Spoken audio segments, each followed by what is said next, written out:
lounging, son. Welcome back to the Comic Lounge. My name's Ryan, and today I have an absolute legend with me today. I'm talking to the great Howard Chaykin. You know him probably best from his American Flagg work, but I mean, he's done everything in comics, done some of my favorite stuff. It's a huge privilege and honor to be able to talk to you today, and welcome. Thanks, man. I'm grateful to have any attention paid to me because I'm, despite your kindness and all that, I remain kind of an outsider, an outlier, and a marginalized figure. I'm a cult figure in comics, and I recognize that much of the work I produced over the past 50 some odd years is transgressive by the standards of the institutionalized gatekeepers of comics enthusiasm. So I'm blessed to have the career that I've had. Yeah. I mean, that's what I love about your work. You know what I mean? So everything you just described is exactly what I love about your stuff. Before we get into some of the work, though, what I like to do, kind of a way to also break the ice is I like to ask everybody that I'm talking to for the first time how they got into comics and what started their love for comic books. So I told the story many times. I was 4 years old, and I had two cousins, one of whom was 14 years my senior, one of whom was 8 years my senior, who were spoiled rotten by their parents, and they gave me a refrigerator box filled halfway with comic books. This was in 1955. And I climbed into the box, as kids always do with boxes. And you've got kids, you know what I'm talking about. Yeah. And I was inoculated immediately. I can still bring up the sense memory, the smell of that paper. And it was every kind of genre of comics available. It was kids stuff, it was horror stuff, it was teen adventure, it was just everything. And the only stuff that didn't imprint on me was horror because I'm a total pussy. And I climbed out of that box with an epiphany that I knew at 4 that someone made these things, and that 2, I wanted to be one of those people. Significantly, a year later, when I entered first grade, I was reading on the 4th grade level because I taught myself to read from comic books. One of the things about comic books is that because you've got visuals and text, I couldn't quite pronounce the words, but I could parse them out by dint of their relationship to the images. Mm-hmm. My parents, who were fucking morons, never made the association between the fact that I read comic books and was able to read them. They thought it was some sort of genetic anomaly, like, what an idiot. And comics, I continue to read to this day, and comics has always enhanced my reading, my vocabulary and my reading. And I had no talent in any way, discernible. I had desire, I had anger, I had rage. And ultimately I was able many, many years later, after, getting thrown out of people's offices from the time that I was a teenager, to anchor and enhance that rage with discipline. And it was the discipline that taught me I could do this. And a lot of that comes out of having worked for Gil Kane when I was a kid at 18 and 19, who had the same sort of career trajectory as I did. Although he didn't suck as much as I did when he started, he also sucked, and learned by dint of effort the handle of craft, which is one of the reasons why I feel that what we do is an inoculation. I regard comics people, men are into comics men and women are more in common with the Jesuitry than with anything else. It is a calling. And that effort applied saved my ass, and it made me who I am today. And I'm an incredibly disciplined soul, and I had to learn to be disciplined because I was by nature a lazy motherfucker for many. So it's a long answer to a short question. I'm sorry. No, I mean, and that kind of leads me to what I was going to ask. You worked for Gil Kane, who again, an absolute legend. How did that come about, and how much were those years like influential to your career moving forward? Well, I met Gil when I was 13. I was at a bookstore called Dave's that was the first place I ever saw old comics. And talk about your mildew smell. And Gil Kane was there. Dave introduced me to Gil. And Gil was this towering monolithic figure to me. And he was, the comedy, of course, is that he was wearing this, gray flannel trousers, Gucci loafers, perfect silk socks, an Oxford broadcloth shirt, a rep tie, and a navy blue, collegiate blazer. And he just perfectly turned out. This motherfucker, a dandy, who was there buying Will James books. Will James was a writer of children's books who had been a Quebecois who reinvented himself as a cowboy, who drew beautiful horses. And Gil learned to draw horses from Will James. And we didn't connect then, but I was just, it was like, meeting the burning bush. And many years later, I don't know how it is now for comics fandom. I don't know whether there's a network. I'm assuming social networking has created that network. But back in those days, the phone lines were connected with all of us who were fans and fanboys and everything else. We all knew each other. There was a whole network of guys in New York City. And I heard through the grapevine that Gil's assistant had died suddenly in the night. An undiagnosed heart ailment. And in that callousness of youth, I called him up and said, "Hey, I heard your guy died. You need somebody to replace him." I'm not bullshitting. That's no. You remember how callous you were when you were a kid? The utter rejection of mortality because you're going to be immortal forever, despite the fact this guy was only a couple of years older than me. He hired me, and I came in. I showed him my samples. He said I described them as mediocre, and he said, "No, my boy, these are utter shit." And it was fabulous because I never did actually any hands-on work for him, but I filled in blacks, I erased pages, I pasted up blocks of copy. But mostly I sat and listened to him talk endlessly because Gil was a man who could talk at length. And I would say that, I stand on the shoulders of five giants, Gil Kane, Wallace Wood, Neil Adams, Gray Morrow, and Joe Orlando. And I did hands-on work for Gil, for Neil, for Gray, and for Woody. Joe was my rabbi at DC Comics who instructed me and taught me how to navigate the corporate nature of the company because of my relationship with Gil, and Carmine hated Gil. That I had an onus attached to me by my relationship with Gil. But I never did any hands-on work for Gil, but I learned everything I need to know about what I do for a living today from watching Gil work and listening to him talk about the job. And he is the single most important male influence in my life. My father was out of my life when I was 9. He wasn't really my father anyway, it's another story. But Gil taught me everything about being a guy. And when I learned his backstory about how much we had in common in that regard, the fact that I grew up at 370 Saratoga Avenue, he grew up at 420 Saratoga Avenue. We went to the same grammar school, 25 years apart. And that he had reinvented himself as this Charles Saxon New Yorker cartoon. From a ghetto boy with a nose like a toucan. So Gil was and remains the most important male influence in my life. And again, Gil had a lot of shit against him. I mean, Gil was a Ganeth, he was complex, complicated, and contradictory, and he was extremely dishonest about stuff. He's guilty of all the things that he's been accused of, despite what all of his apologists may say, and I'm not an apologist. But I loved him despite, in some cases, because of his misdemeanors and his malfeasance. I recommend the book Sparring with Gil Kane from Fantagraphics as a great source material to get a sense of just how thoughtful and how wise he was. And I cannot recommend it highly enough. Yeah, definitely. I definitely want to pick that up. I don't think I've actually heard of that book. There's the last chapter is a conversation between Gil and Will Eisner and Stan Lee at the Friars Club. And it might be the last time Stan Lee actually spoke honestly about what he did for a living. It's pretty good.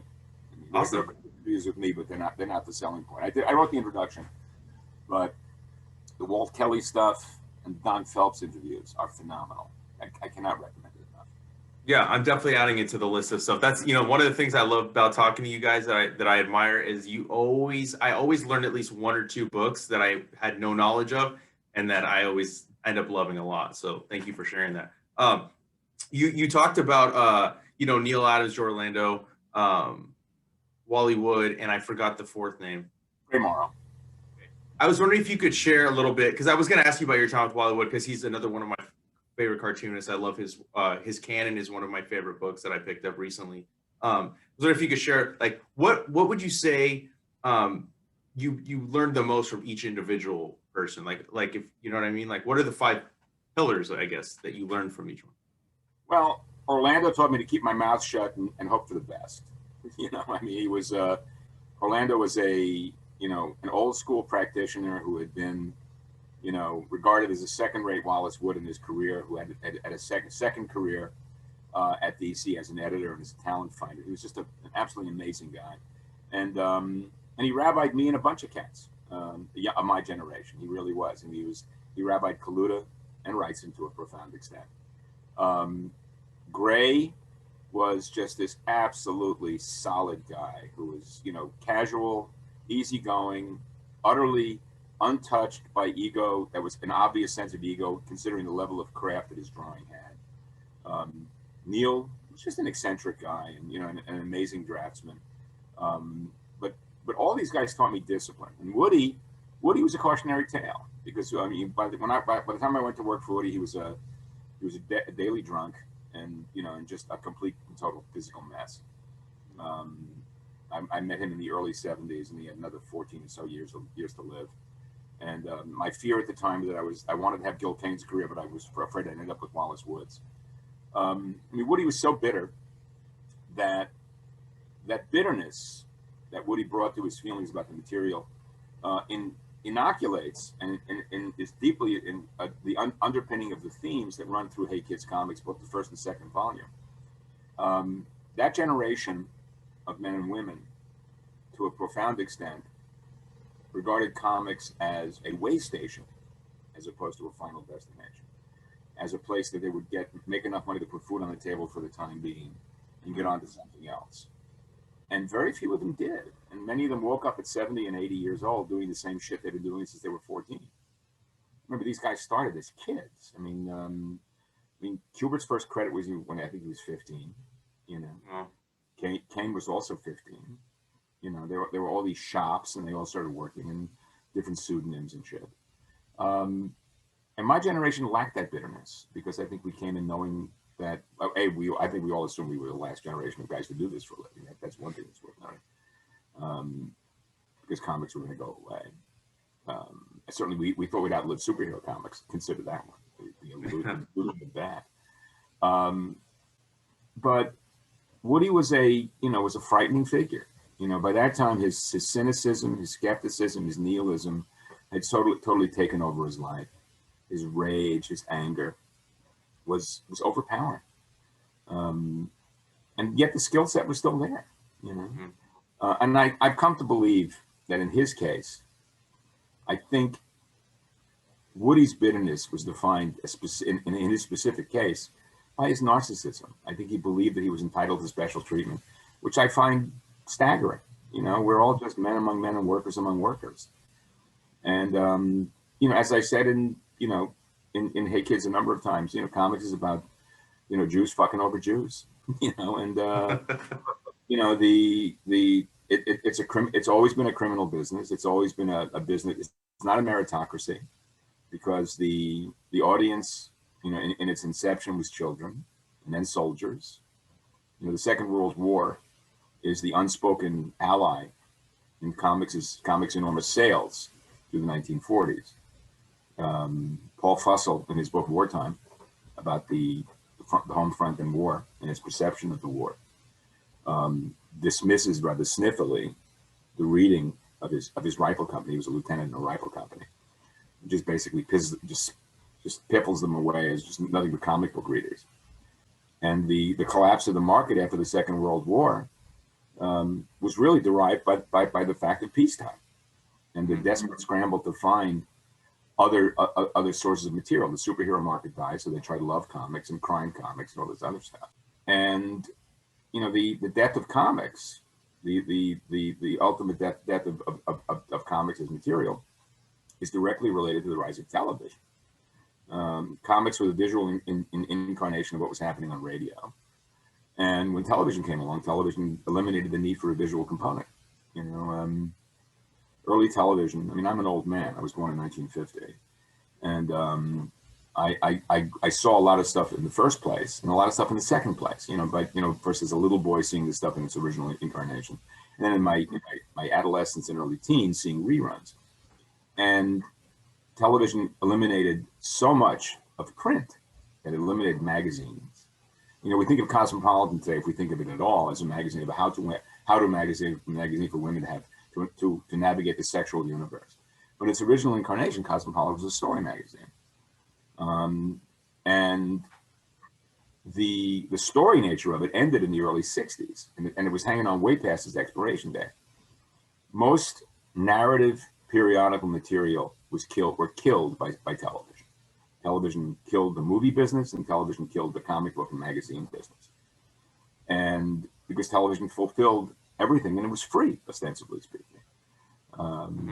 You know, so that's why the material sort of died. And then, of course, the second punch was the Comics Code Authority, which infantilized comics and the comics audience. It drove away an audience of people who might have wanted more out of comics than comics is willing to give. And those people ultimately became the underground cartoonists of the early 60s. And I've always wondered how comics would have evolved had the code not come in, and had the hysteria that was ramped up by Keith Fowler and Wortham subsided, and comics was allowed to evolve and develop into a marketplace in the States, somewhat comparable, if not directly resonant, with what happened to comics in France and in Spain and Italy, which had their own homegrown comics. Significantly, Germany really didn't. The Latin countries did. And it's a fantasy. But you know, never happened. And that's when I discovered comics at the advent of the Comics Code. So a lot of the comics in that box were still those you know, injury of the eye motif comics. And that stuff made me shit blood. I can't look at that. So there you go. Yeah, it's interesting. Another long answer for a short question. No, I mean, I love hearing this stuff, man. You know, I also think about what comics would have been without the Comic Code Authority too. You know, I mean, when I started reading comics, it was around. I mean, I think that there was a couple issues here and there that would not have it on there, like some of the, you know, Alan Moore Swamp Thing issues, and then 2011, I think, is when it finally went away. But I mean, it was long overdue. And I recently heard, was talking to someone where he said that all the records from the Comics Code Authority were all burned. So like, there's not even a record of all the stuff that they kind of denied the world. Is that true? That's what I was told. Like, they were all destroyed. Maybe not burned, but they were all destroyed. So that, I like the image of them burning, because that's why. Yeah, that's why I said burned, because like when I heard destroyed, I was like, oh man, they lit a bonfire and burned it. More romantic, you know? Yeah. I mean, the great ludicrousness of the code is when they rejected a Kevin O'Neill Green Lantern story because it made them uncomfortable. Kevin O'Neill's drawing was regarded as odd and discomforting by the code. Get the fuck out of here with you! I mean, please go away. Yeah, they probably kept so much good stuff. I mean, and the problem with the code having been around for so long and then being removed is that what moved in to replace it was you know, basically nothing but implied fucking, you know, and I'm as guilty of it as anybody else. I mean, you know, Flagg was about, you know, grown people having sex in a post-Holocaust, in a dystopic universe. Because in my 30s, I can imagine having sex in a dystopic universe. Today, I couldn't give a shit. You know, I'd rather have dinner. I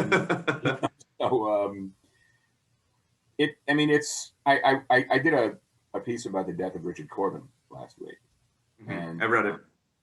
You know, and I connect Corbin with that EC stuff because he was one of the very few guys of that underground movement who picked up on aspects of the EC stuff other than Mad. You know, he and Rand Holmes, who I forgot to mention, Jack Jackson, were guys who seemed to be influenced by the science fiction and war books. I mean, Jackson's Tales from Texas stuff is just spectacular. It really is. You know, so that ethic, the code was brought on ostensibly to destroy EC, but what really destroyed EC and everything else were the imitators of EC, the injury to the eye motif stuff. Because EC stuff were well-made, repetitious, and stupid jokes. I'm talking about the horror stuff. Yeah. I got into a kerfuffle with a guy on Facebook a couple of months back who didn't understand why Kurtzman was considered a genius and Feldstein wasn't. It's because the horror books at EC were repetitious kid shit, And the war books were an attempt to create a slightly more elevated approach to narrative. And again, it points to the fact that the companies have been successful in convincing the consumer that the characters and the narrative is the brand, whereas the talent in my world is the brand. And comic book readers tend to look at, like, I like Superman, but I don't care who does Superman. I like Superman. But that's just not the way it works on our side of the table. It really doesn't. I'm a great believer in the fact that comic book characters aren't really characters. They're empty cups into which material is filled by the talent. And you know, it's what's done with the material, not the material as done, that matters.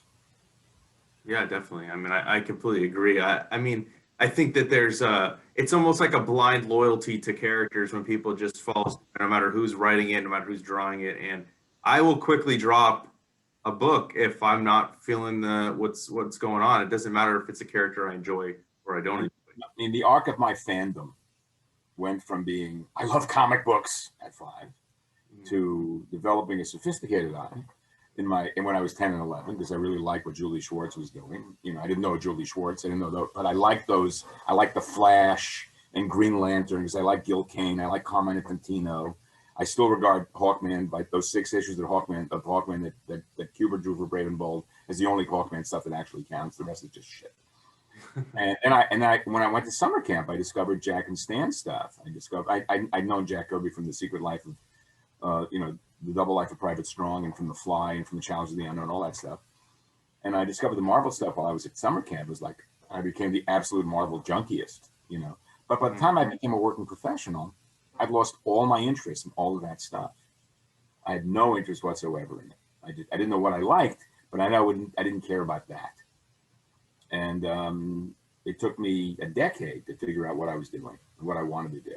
And ultimately, the primary influence on my work, by the time I actually achieved some sort of control of my skill set, a skill set that was worth controlling, was the EC stuff, mostly the Kurtzman work, but also Roy Crane, Milton Caniff, and other cartoonists of the 1920s through the 50s on newspaper strips. Mary Perkins on Stage by Leonard Starr, Apartment 3G by Alex Kotsky. And that's the stuff I look at to this day, you know. For me, it's all about Toth, Woody, John Severin. I love Severin's work enormously. And there are a number of European guys that I look at all the time. There's a guy named Ferdinando Tacconi, who died about a decade ago, who was not particularly well known in Italy, but better known in England for doing war comics for Fleetway. Tacconi, an absolutely sensational talent. His work, Carlos Camanes, who is a great political guy in Spain, who I first discovered when I was a kid. And there was a bodega near my place that had Esteban Maroto's Cinco Después Infinito, his Spanish comics, and Mexican editions of Danny Futuro and Delta 99, which are Carlos' stuff. Also, counterfeit Black Hawk comics made by studios in Mexico. El Halcón Negro. So that, I mean, I was deeply steeped in that stuff. My first job working for Guild, that first couple of weeks, was clipping issues of Pilote, which is a Belgian comics magazine. Mostly the work done by Jean-Claude Mézières, who did a strip called Valerian, which is a science fiction strip deeply influenced by both John Berkey, the science fiction painter, and Jack Davis, and also Blueberry, Lieutenant Blueberry by Jean Riot, who was also better known as Mobius. His first great strip was a Western strip. And later on, I love Vittorio Giardino, who's a wonderful Italian Jewish cartoonist, who's apparently in ill health, who has a sort of it's a version of the perfect line of Hergé, you know, and Jacobs doing the Blake and Mortimer strip. There's just all sorts of this wonderful material out there to look at, and you know, the idea is to be open eyes to everything. And one of the things I have to remember all the time is that my work is supported by both narrative and visual. I'm not the best draftsman. I'm not an artist that people all point to as a first choice. But it's the synergy of text and visual that matters in my world and in my work. That's where my success derives. It's the fact that I can put a page together and organize a pattern and create a narrative idea based on a series of images with both thought and feeling.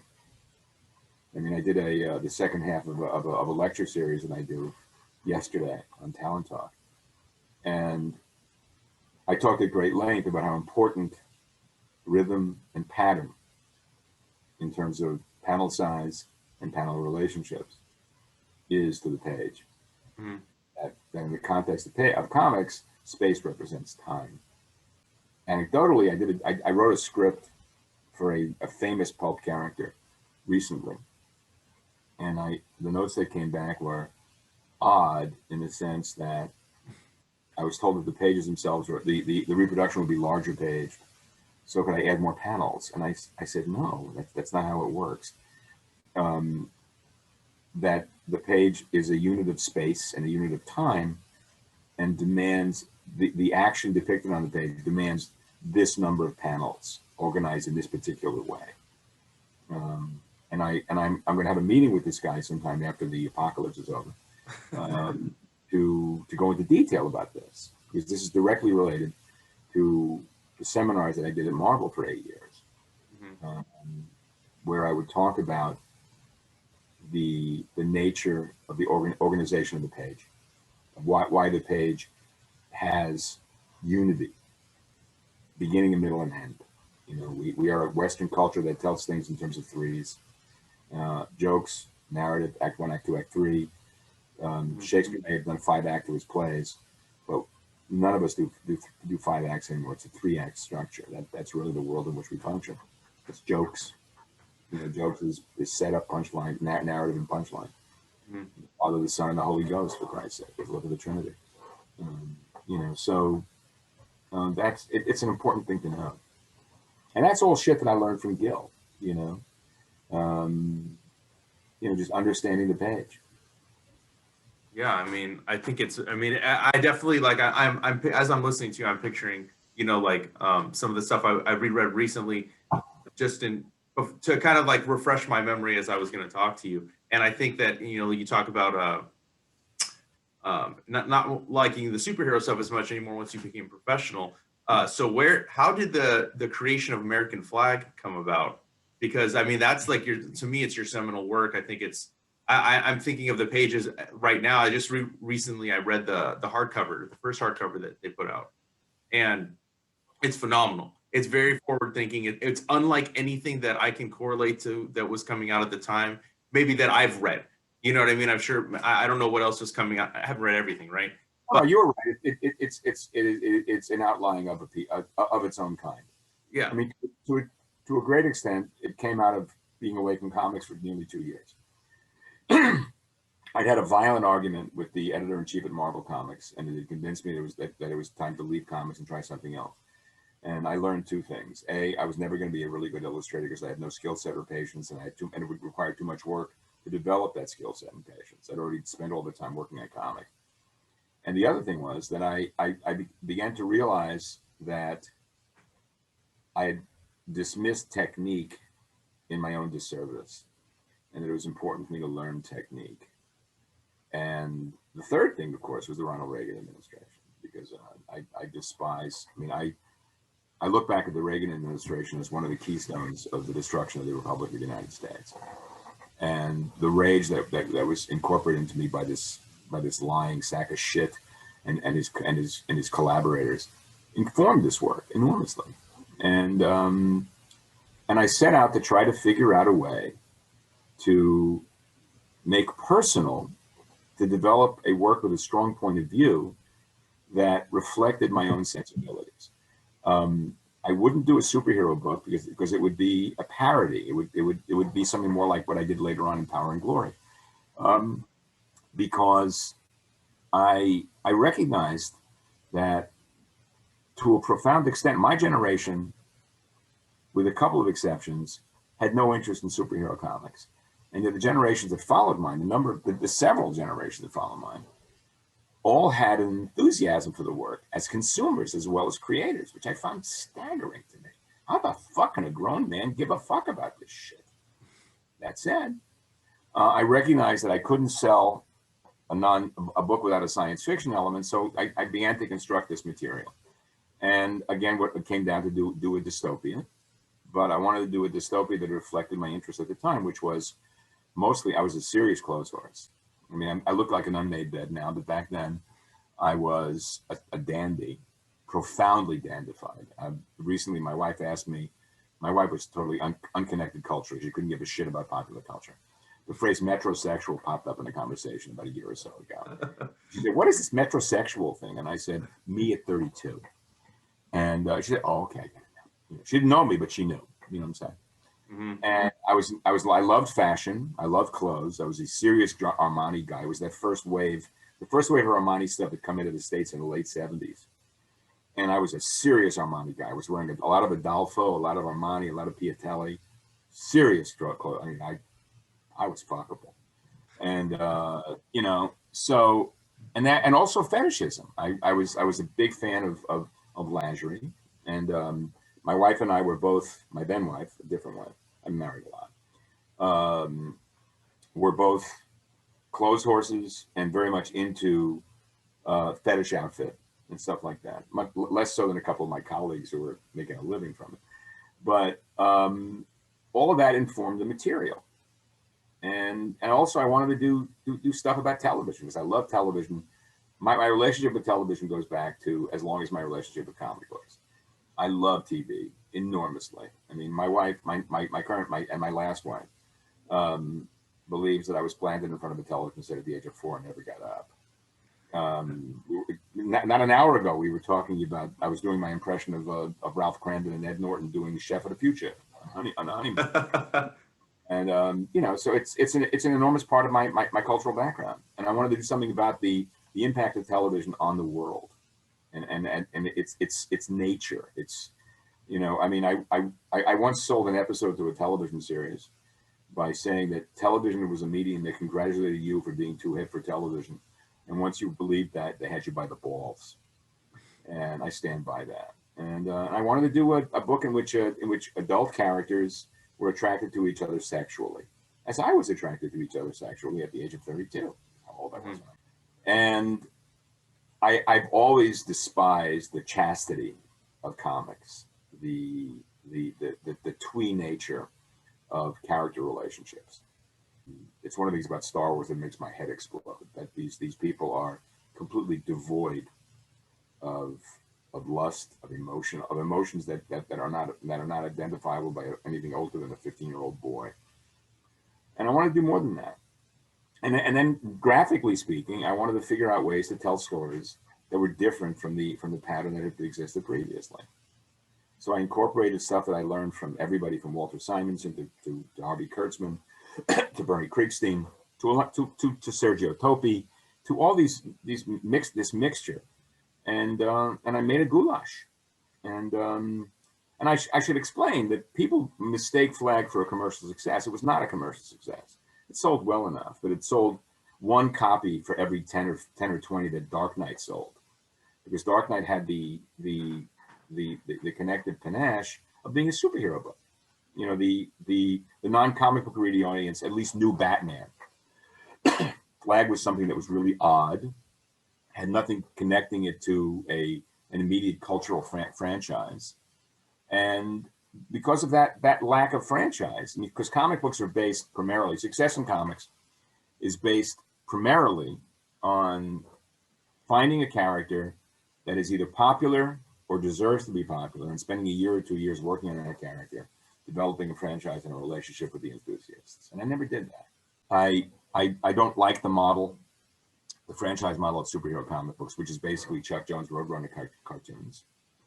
You know, you've got characters pursuing each other without closure, and yet there's an adult audience for material that never goes beyond that. And the hero with the wound model bores the shit out of me. I'm just not interested in the the kind of the narcissism attached to vigilantism. When I do such things, my obvious contempt for the work always turns it into satire and always turns it into parody, and offends the audience. It hurts the audience's feelings because the audience reacts to my stuff the same way I reacted to the Batman TV series when it debuted in 1966. I had enormous anticipation when I was seeing those commercials, and then when the show shows up, it's funny, it's a comedy, it's making fun of shit I take seriously. No, okay, I was after all 15, so I forgive myself in this regard. I hated the Batman TV series because it made fun of all Batman stuff. It was like, Batman is serious, but no. But I aged out of that shit really fast. So Flagg evolved from that, and Flagg is it's my benchmark work. It's what set the pattern for me. It set a bar for me that I could no longer work beneath, and everything that's followed it has been a reflection of the craft that I learned in that context. And I'm constantly asked why I don't do new Flagg material. It's because I'm not 32 anymore. They no longer believe or feel the things that they felt and believed when I did that book. Divided States of Hysteria is a much more contemporaneous reflection of my feelings about a dystopic world. Yeah. Because I am utterly bereft of optimism.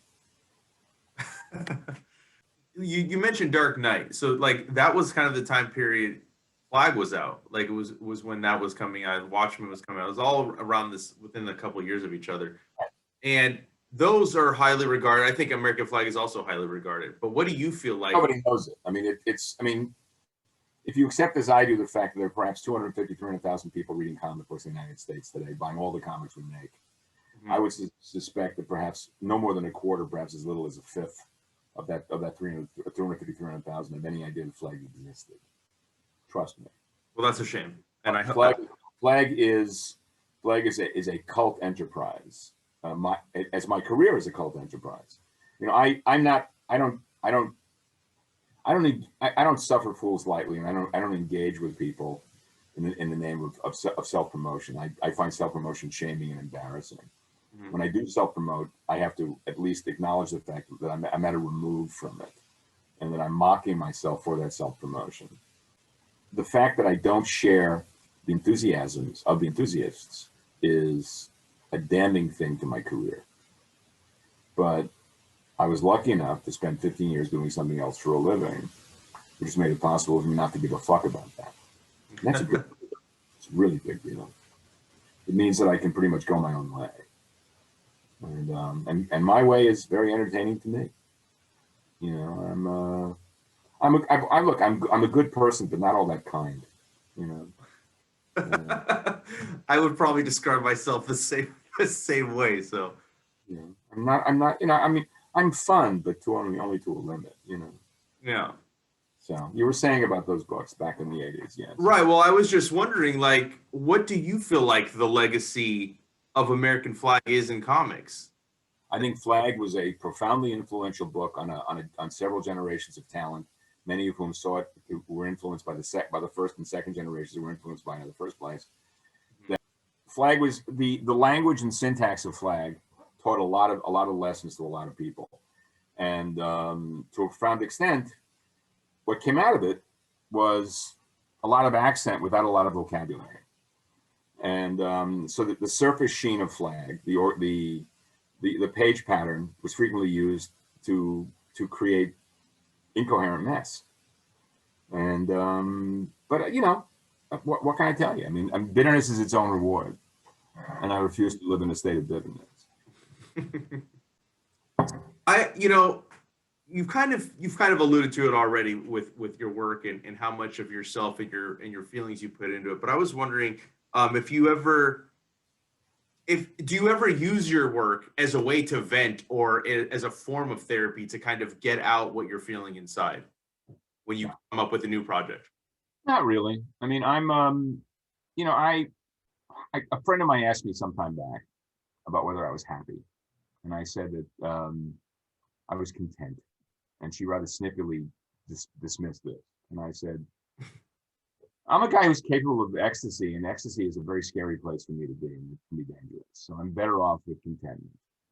And the only aspect of what you're talking about that really does appear is that I have a very strong commitment to point of view, in the sense that the work that I produce has an ideological, social and political perspective that is strong and committed. And with all the years, these past couple of years of this hostility between mainstream comics, Comicsgate, and all this shit, I said to someone recently that I'd really love to see someone produce a really good right-wing comic book. I haven't seen it yet. Mm-hmm. Because, I mean, most of the stuff that comes out of these people is just utter and complete shit. It's just astonishingly bad. But man, where is the Lenny Riefenstahl of comics? So for me, it's a matter of point of view. It's not a matter of venting. Mm-hmm. The work reflects a perspective and a point of view, as I said. The problem arises when when people forget the fact that the reading of the material brings baggage to the material itself. And we exist in a culture which presumes motive based on prejudice. When I announced the year before I was going to do it that I was looking for anecdotes to inform Hey Kids Comics, and I set up an email website, an email address for people to send me material. Every single fucking thing I got was a settling of scores, which I really resented. I just hated it because it was a statement of hostility, and that was the antithesis of what I wanted to do. I wanted to do what ultimately turned out to be a fairly bitter, elegiac story about the generation of men and women who invented the business in which I work. And the assumption was, because of my personality and the perception of who I am in life, is that I would be doing a hatchet job. And I deeply resented this. It was the same sort of presumptions made about the United States of Hysteria. Nobody read the book. They drew conclusions based on their own suppositions about my feelings, my place and character. I mean, as recently as a month ago, someone asked a friend of mine whether wasn't I some kind of what the fuck? My politics have been democratic socialist since I was a little boy, and they remain so. But I'm also an iconoclast, and that iconoclasm is not a good place to be, because I'm working on a piece right now for Substack. And one of the things I'm going to point out is that the left regards an iconoclast as a traitor to class, and the right regards an iconoclast as a potentially educable ally. And I find that fascinating. It was when after I took all that shit on Divided States of Hysteria, I was solicited at full court press by the Comicsgate guys to work for these people. I didn't realize at the time what was going on. It became clear in the course of the conversation. Mm-hmm. Why in God? I mean, why would you presume that because a bunch of loudmouth gatekeeping shit stains on the left didn't like me and my work, that I would come over and work for you fucking crypto Nazi cocksuckers? Fuck. I mean, I have, I live in a state of constant doubt, and that doubt is what keeps me young and green. I lack conviction, and that lack of conviction, is what enables me to go on and not simply depend on my previous product. And it's a really engaging way to live one's life. It truly is. Speaking of Hey Kids, oh sorry. Yeah. No, does that answer your question? Yes. I did want to ask about Hey Kids Comics. I think I saw you briefly mention the volume 2, but I was wondering if you could kind of elaborate on when we'll get to see that. I think you first was going to. Yeah, we're soliciting in spring. Nice. The spring release. I think it's May, and there are 6 issues. It's a bit more linear than the first arc. Okay. It's subtitled Profits and Loss. It's about fictional versions of 1950. It starts in 50 and ends in 80 with a cold open that takes place in 2008. It continues the characters we've seen in the first arc.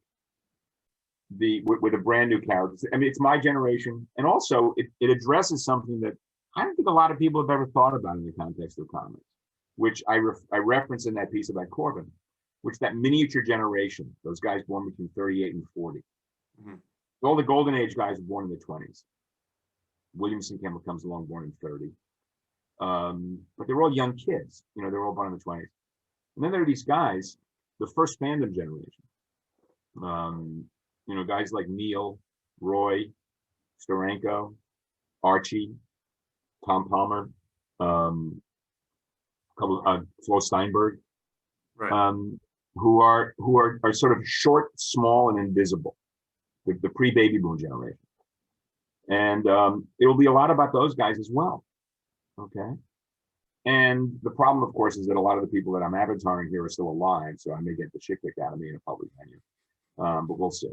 And I'm hoping that there will be a third and final volume, which will talk about the 90s into the early aughts, about how comics have evolved in that direction.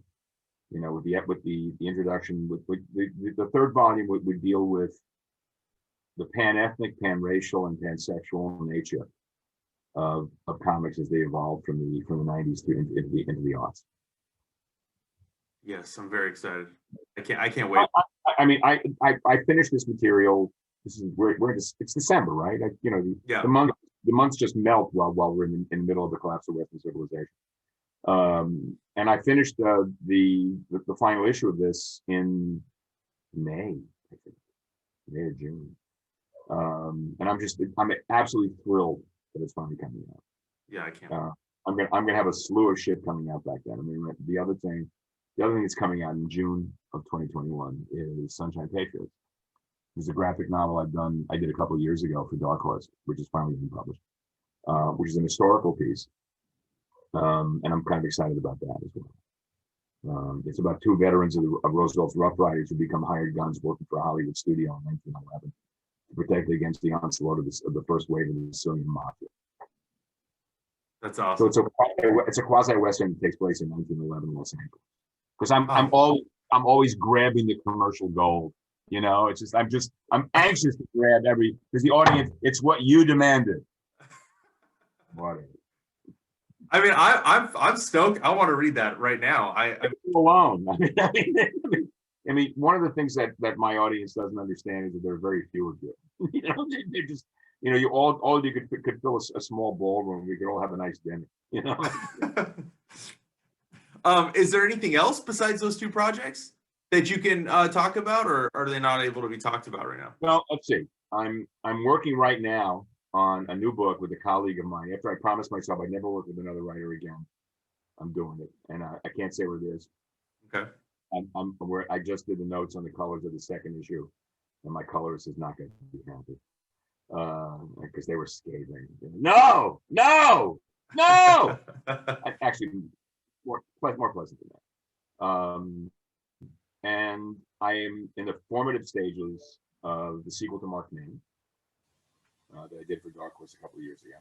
That's what's on my desk. If you look over there on my desk, mm-hmm. index card, that index card that's pinned up there, yeah, that's part 5 in development. Okay. This whole fucking week has been a distracting waste of my time trying to get that fucking job off my board. And we are talking seriously about developing the Black Kiss Halloween special. Oh, nice. Because there isn't enough porn. Yeah, just something there utterly isn't. Yeah, I mean, it's something I recently discovered for the first time. So, I mean, I'm excited for more. I definitely want to all three volumes? I have not been able to get the first. I can't find it. It's insane how hard it is to find. Really? Yeah. I mean, the 1980s stuff is gone. You can't find it anywhere? I can't. I've looked. I mean, Is it Dynamite edition? Is it Fantagraphics edition? It's out of print. Really? Yeah, I tried to, because I work at a comic shop, so I looked on Diamond to see if I could order it there. I couldn't find it. I looked on eBay, and someone was selling it for like more than I can afford right now. So outrageous! These fucking I hate these people. Yeah. So Now you see why I'm not kind. I mean, Yeah, I get it. It's one of the things that I hate about comic fandom is the speculators and the people that hike up prices when I'm not buying it to resell it. I'm buying it because I want the content. I'm buying it, I want to read it. So, you know. Well, I mean, if I find it, I'll send you an email. You can send me your snail mail address, and you'll pay for shipping, and you'll get it. Okay? Man, thank you so much. That's right. Like I said. Yeah, I mean, I'm going to work among workers. Yeah, you are a fucking prince. So before we get out of here, I do want to ask. I mean, you've kind of alluded to your feelings on the industry, but I mean, especially with the pandemic, this year has been a fucking absolute shit show, right?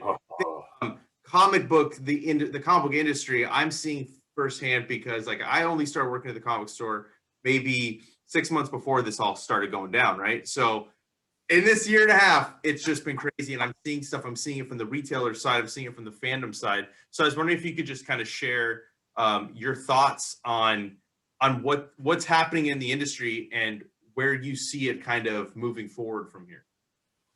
I have absolutely no clue. I mean, I really don't. I mean, I'm unhireable at DC or Marvel right now.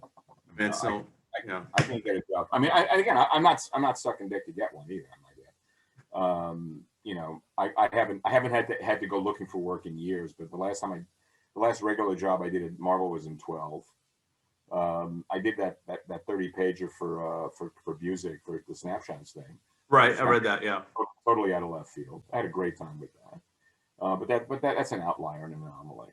I have no idea. I dropped Marie Javins a note early this week because, you know, I don't think that Spielberg's ever going to make a Black Hawk movie. I mean, that was just a lot of bullshit.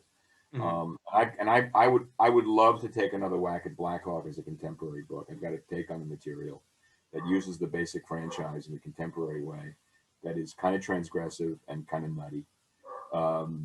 Brand new characters, but using the same basic franchise.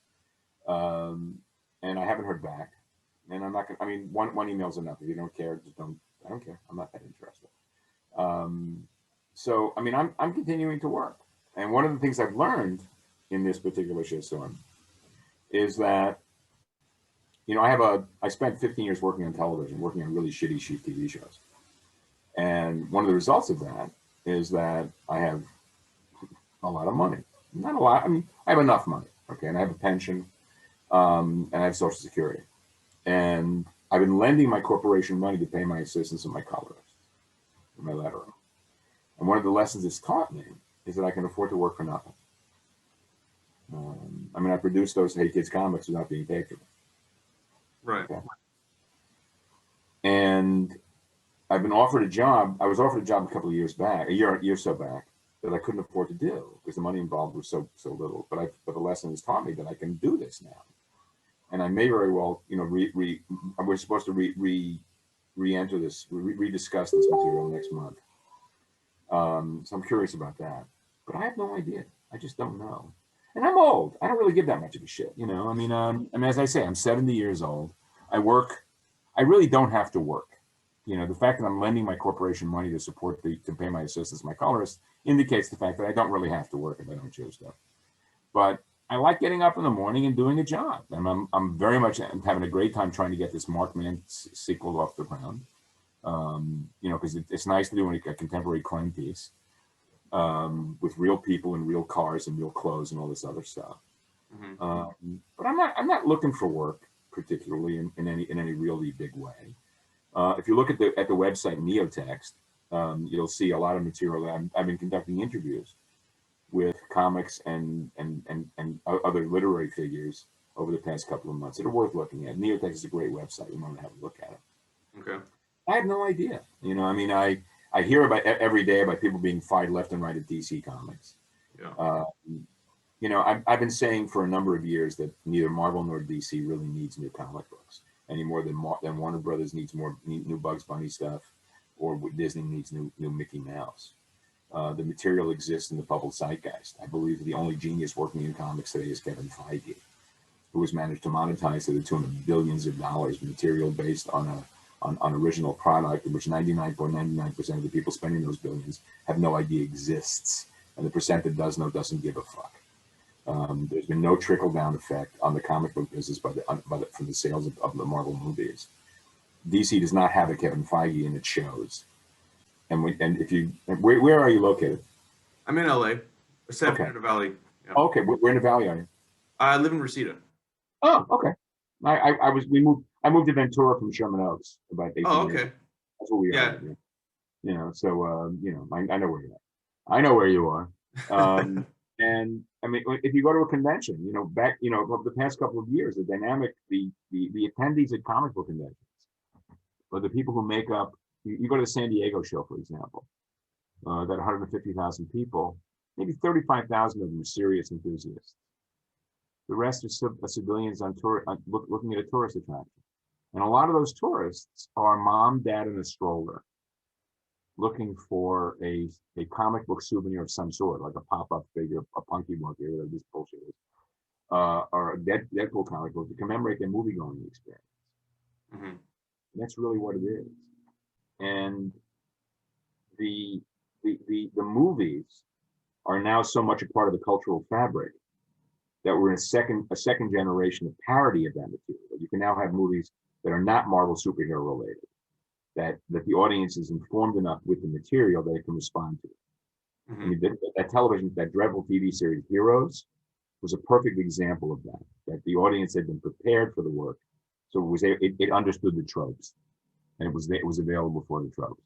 The Boys is another, and The Boys, by the way, is just fabulous. I love The Boys.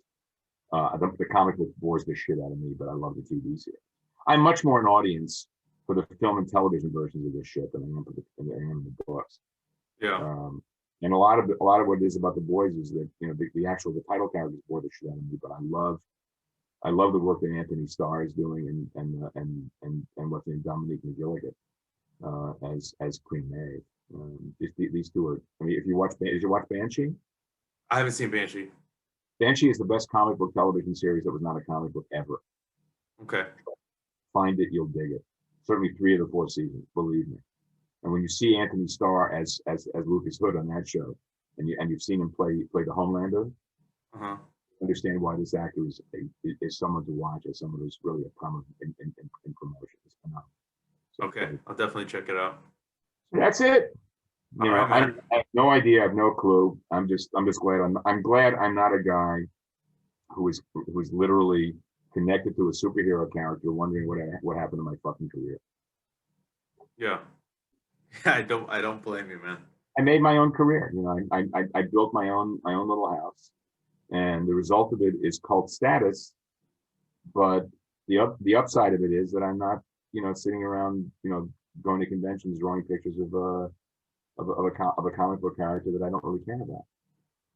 And when I get ordered for commissions, and these people come to me with ideas about do Dr. Octopus, why the fuck would anybody want to spend money by having a drawing of Dr. Octopus by me? What's in your head? Oh man. Well, thank you so much again. Fine, it's an absolute joy. You've been an entertaining host. Oh, thank you so much, man. It's been a privilege and an honor. And right before we get out of here, if you could just share where everybody can find you online, and I will also drop links down below for people to check it out. I can be found on Substack, where I've been publishing a series of essays, which will piss off at least half of the people who read them.